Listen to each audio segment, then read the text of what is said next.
Hey everyone, this is JT with the solution to my mutating squares puzzle. I hope you had fun trying to solve it, and congratulations to the person who was able to solve it first. So in this puzzle, we'll notice there's two types of, well, it's a grid of 49 squares, and there's two color schemes that fill in those squares. The cooler colors, the blues, that I'm just going to call those the blue squares, and then the other scheme of red, orange, and yellow, I'm just going to call those the red squares for simplicity. As we watch through this video, there are just a number of transitions where some of the blue squares turn red, and then other ones where some of the red squares turn blue.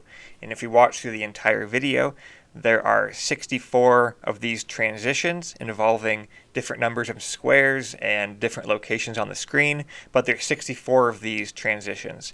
So that's the hint that the solution is a private key. And the way we get the digits for the private key is actually fairly simple in this puzzle.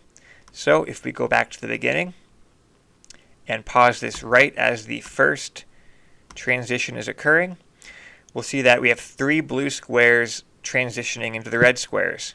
And all we do to get the digit is count the number of like-colored squares around it. So this is blue transitioning into red, so the new color of that square is red, so we're going to count the number of red squares immediately adjacent to it. So left, right, top, and bottom, the diagonals don't count in this one. So in this case, we count the number of red squares next to these newly forming red squares. We get 1, 2, 3, 4. So the first digit of the private key is a 4. Bring this forward a bit to the next transition, and we have 4 of the red squares that are now transitioning to blue. So we count the blue squares immediately adjacent to those, and we get 1, 2, 3, 4, 5, 6, 7, 8, 9. So the second digit is a 9.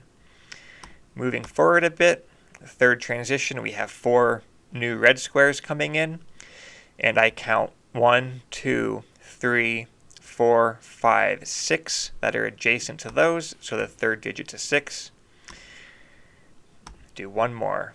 So the transition here, well, I skipped it, but we have, let's see if I can get it. All right. There it is. So we have 4 new red squares coming in, and 1, 2, 3, 4, 5, 6, 7, 8, 9, 10 red squares adjacent to those. And that corresponds to an A in the private key. So continue this way through the rest of the video to get the full private key, which is right here. And you can see the first 4 digits are 496A, which we just solved. So congratulations again to the person who solved this, and good luck on the puzzles that have yet to be solved yet.